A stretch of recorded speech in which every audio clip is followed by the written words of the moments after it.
Hey, what's up there, YouTubers? It's me again, Brian, aka Gamer55551, and I am back with a video review. And for this one, I'm going to do a review of the PS5, the PlayStation 5 system. I had hooked up for a bit though, and I wanted to try the system out myself to tell you what I did like and what I don't like about the PS5 hardware though. Plus, I want to give my thoughts on the movie Doctor Strange in the Multiverse of Madness, which I just came back from the movies to see though. And let me just tell you, all I can say is that movie is certainly one hell of a mind trip or anything like that though. But anyway, we'll get started with basically is the PS5 review though. In 2020 though, Sony launched their next system, the PlayStation 5, along with Microsoft launching the Xbox Series S and X though. This was a system that is, even right now, kind of hard to find, and it's probably one of the most sought out systems out there though. This was a system that was promoted as sort of like, like pushing a lot of things, such as ranging like from 120 hertz to its SSD and ray tracing and all that stuff. Well, after spending some time with the PlayStation 5 hardware or the PlayStation 5 system itself, though, I will say that I do like the system, though, but there are a couple of quirks that I'm not really 100% sure about, including one that I think gives the systems like the Xbox Series X and S and even the Nintendo Switch to some degree an advantage over the PS5. So why don't we get started with the pros and cons, and we'll start first with the pros, and that is the SSD though for the system now. Now this was one of many features that the PS5 was promoting, and that was basically faster loading times for a lot of their games and all that stuff. And I will say it is very impressive, to be exact. I mean, playing games like Neo Remaster 1 and 2 on my PS5 though, I noticed how quickly the game loads compared to basically when it was back during the PS4 era and all that. And it certainly is, and certainly it definitely does impress to show how, actually show this kind of hardware to be exact though. The fact that a lot of games load quicker than they were before. So the SSD in the PS5 is very impressive, to be exact. The next thing I do want to talk about is one of the features that I'm kind of glad they kind of did this to the PS5 though. One of the things that the PS4 had at the time was basically sort of like and maybe the PS3, a touch sensitive though, where you kind of rub your finger on to either turn on the system or to like eject the disc or anything like that though. And while that was kind of neat though, it kind of, sometimes you may accidentally push it and you don't want to be exact though. So I'm a little happy to see that the PS5 does have some actual buttons in terms of ejecting the disc or basically pushing the power button. Granted though, you can eject the disc when you go through using the DuelSense Controller. I think you hit like one of the buttons, go down to eject disc, and you can take the disc out. This is referring to if you have the physical PS5 that plays physical media and all. Granted, you could do that, but it's still nice to see that basically it basically has some actual buttons in terms of ejecting the disc and all. Plus, from what I can tell based on my time with it, there's about 3 USB ports, which is certainly nice and gives you a lot of places to basically, ranging from plugging in your controller to charge though, to using a USB stick or anything like that, or even a hard drive for that matter for the PS5. So nice that they have some actual buttons on it and some multiple USB ports. That certainly isn't bad.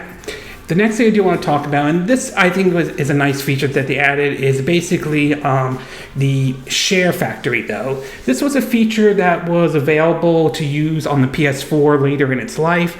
This gave you the opportunity to edit, like movies or any clips that you record during your gameplay session, to be exact though. And this feature returns into the PS5 though. It certainly is a nice feature, to be exact though. You could basically, ranging from put your clips in to whatever clips you record though, you could basically move them to a USB stick though, and you do have the options of different formats like MP4, especially if you're using that for like your Mac or anything for your PC, to even uploading them to basically YouTube for that matter. Though it certainly gives it a little bit more of an advantage over what I've seen on the Xbox Series X and S and X, or the Nintendo Switch for that matter. So I definitely think ShareFactory is a nice, certainly one of the highlights and a nice feature for the PS5. And last but not least is the DuelSense Controller. And I will say, having spent some time with the DuelSense Controller, it is basically very comfortable to use and all. I didn't find it to be in any way uncomfortable, though. The haptic feedback is certainly a neat feature. I could see some potential if developers use it wisely, to be exact, though. I mean, some of it I used in games like Horizon Forbidden West, which is certainly nice. So it is definitely a comfortable controller to use, and it certainly has interesting features. In fact, one of the games in the PS5 is sort of I think it's the Playroom or something, if I'm saying the name correctly, though. It's basically you move the mascot around using certain features on the DualSense controller, kind of giving you an idea of the capability of what the DualSense controller is capable of. So very interesting feature with the DualSense controller, and like I said, the DualSense controller certainly is comfortable, though. Okay, we're going to take a quick break. When we get back, we'll get to part 2, which is the cons on my thoughts on the PS5 system, plus my thoughts on Doctor Strange in the Multiverse of Madness. So we'll take a quick break, and we will be right back.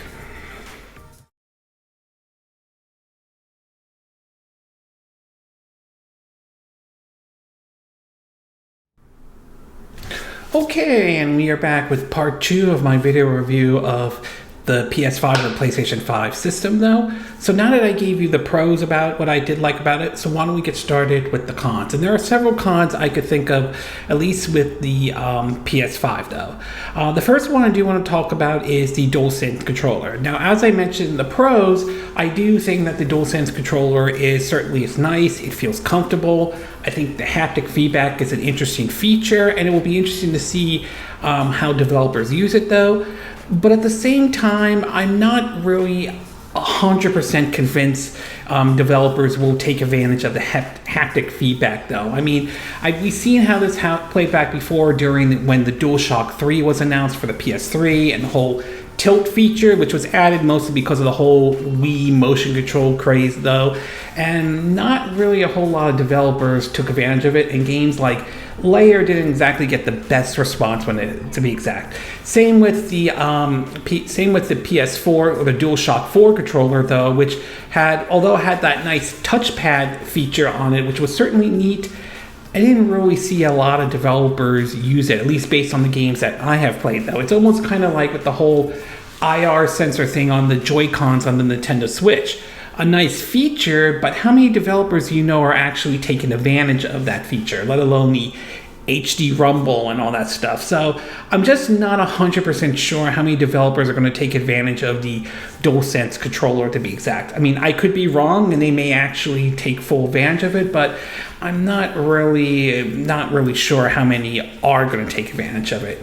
The next thing I wanted to talk about is basically one of the features that is sort of nice, but it depends really on if you have this. And that is basically you could have the game go up to like 120 hertz, or basically 120 frames per second, though. I mean, this is kind of neat. It's a neat feature and all, but at the same time, you have to have a certain kind of TV in order to take full advantage of it, though. So if you don't have a TV that's 120 hertz, though, you're not going to be able to take full advantage of the PS5 or certain games that could take full advantage of the PS5 hardware, though.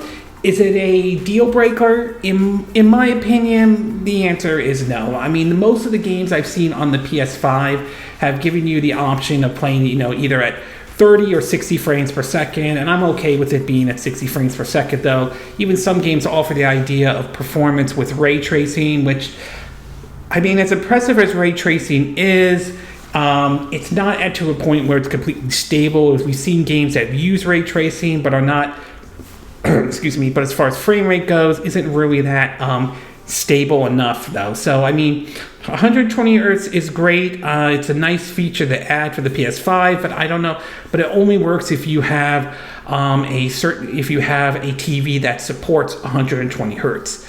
The next thing I do want to talk about is the system itself, and yeah, I will admit though, the PS5 is bulky though.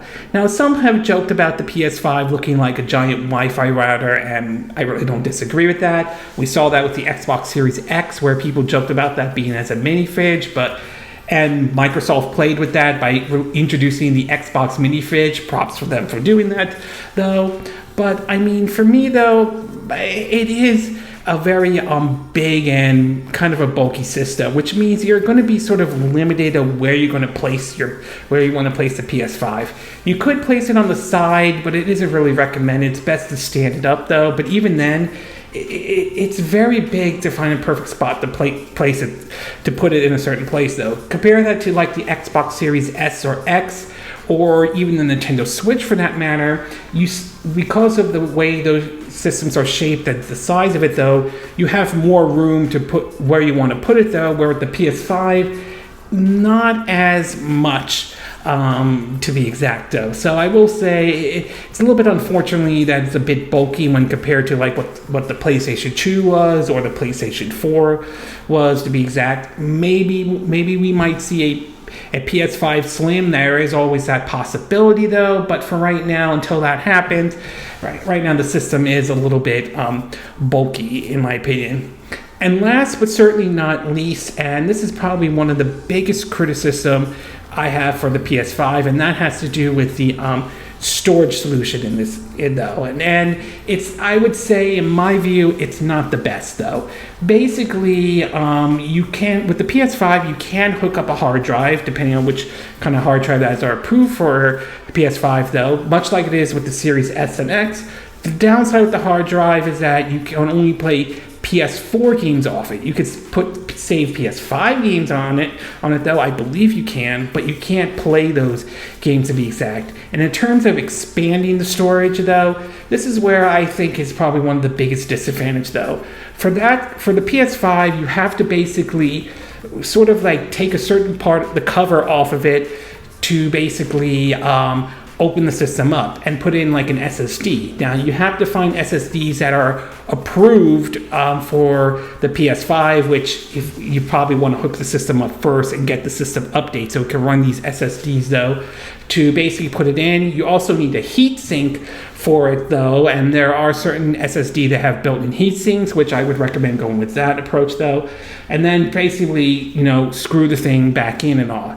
To me, it looks easy, but to me, I view it as basically it's complex. Compare that to how the Xbox Series S and X is, which not only do you have the ability to hook up to hard drive, but they have basically the SD cards that you could swap in and out to it though. So to me, in terms of ease of use, I find how the Xbox Series S and X do it is better than how basically the PS5 does it.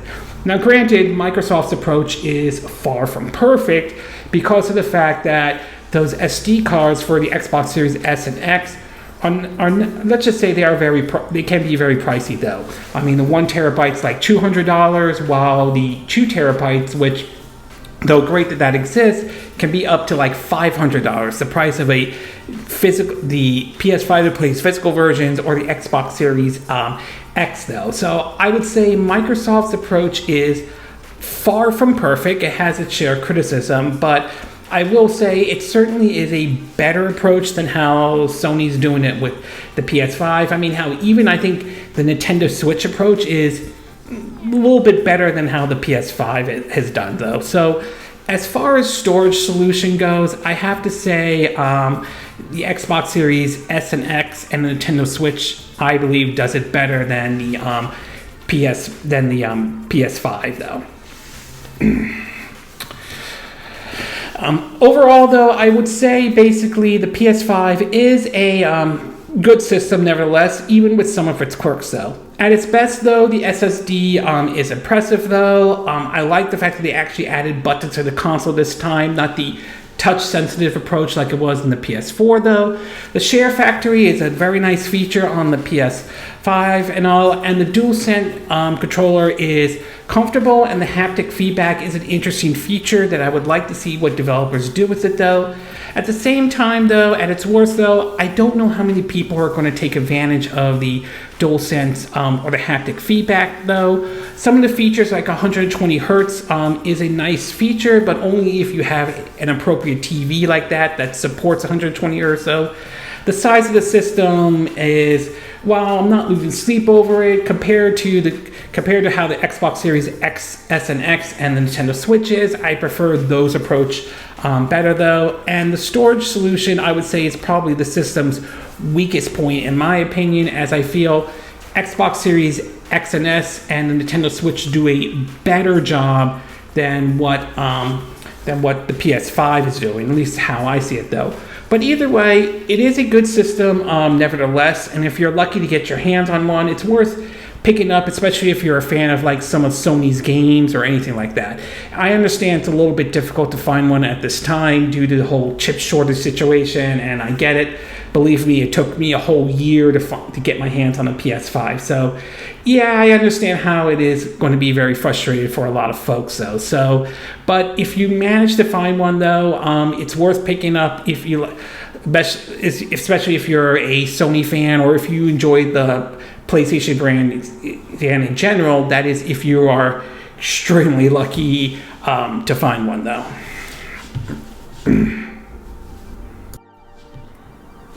Okay, with my thoughts on the PS5 now done though, well, I'm going to get started with my thoughts and review on the movie Doctor Strange in the Multiverse of Madness. And boy, what a movie that turned out to be. So last year when Spider-Man No Way Home was released in theaters, what it did help introduce to some degree was the whole idea of the multiverse though, and that brought in characters from the Tobey Maguire Spider-Mans to Andrew Garfield's Spider-Mans, whether it was Dr. Octavius, Sandman, Electro and all. So they brought all these characters over, and it was certainly nice to see Andrew Garfield and Tobey Maguire wear the Spider-Man uniform, even if it was somehow maybe the last time we'll see them do that or not though. But what was interesting was that movie kind of gave us what was basically a taste of the idea of the multiverse and all that, and that they were really going to push for the multiverse in the Doctor Strange Multiverse of Madness. So if Spider-Man No Way Home was the appetizer, this was the main course, and believe me, it definitely delivered though. The whole plot of the whole story, so kind of spoiler alert for those who haven't seen it yet, evolves around with the whole more push into the whole multiverse with sort of a plot that involves Wanda or Scarlet Witch though. And what's interesting is that some of the plot kind of ties into the Disney Plus WandaVision, to be exact. That sort of miniseries that starred Scarlet Witch, which had each episode kind of take place during like an old sitcom from like the 50s, the 60s, the 70s, 80s, and 90s, and early 2000s and all. And you kind of learn about how Wanda was like really desperate to have like her own kids and all that, and going as far as sort of breaking like the multiverse and all. And you see Doctor Strange with this kid and all that basically goes through different multiverse. The first time he gets thrown into it, there's like different multiverse they visited. Some are like cartoon-like, some are just regular-like though. And then they end up with one where you see Agent Carter sort of dressed up as Captain America from sort of like Marvel's What If, to even seeing Richard Reed, Fantastic Four, to even the guest appearance of Patrick Stewart playing Charles Xavier to a certain degree, though. So it's certainly really, really nice to see that, though. Plus, also Bruce Campbell makes an appearance in this film, though, even though this is directed by Sam Raimi and all, though, who did the Spider-Man trilogy. But most horror fans will know him from the Evil Dead movies, to be exact. And in some degree, the Multiverse of Madness, though, you definitely get a little bit of that Evil Dead vibe to the movie, to a certain degree. While I won't go as far as saying that the Multiverse of Madness is a flat-out horror movie, to be exact, there are elements that kind of give off a little bit of that horror vibe, especially the way some of the camera angles are shot, because it kind of feels like some of the stuff you saw from, Sam Raimi's like Evil Dead movies and all. So it's certainly really neat how they were able to pull that off, to be exact though. So it's a really neat, I really like how the direction Sam Raimi went with the Multiverse of Madness. And it was very interesting to hear about different Doctor Stranges and all. So it's certainly a really very neat film in terms of how they were able to defeat Scarlet Witch and all that though. I am very curious to see where they go next, to basically with the multiverse. I mean, will Doctor Strange 3, if that happens, I have a feeling there's a good chance that will happen. If they'll explore the multiverse even more, or we're going to see more like inner dimensions, to be exact though. With the introduction of the multiverse, could this maybe in a way pave the way for something like, say, Spider-Gwen making her appearance in it, maybe either on a Disney Plus show or maybe on her own movie. So I'm a little curious to see how that all plays out though. But in either way, I would say Doctor Strange in the Multiverse of Madness is a really good film though. But at the same time, I will also say some of the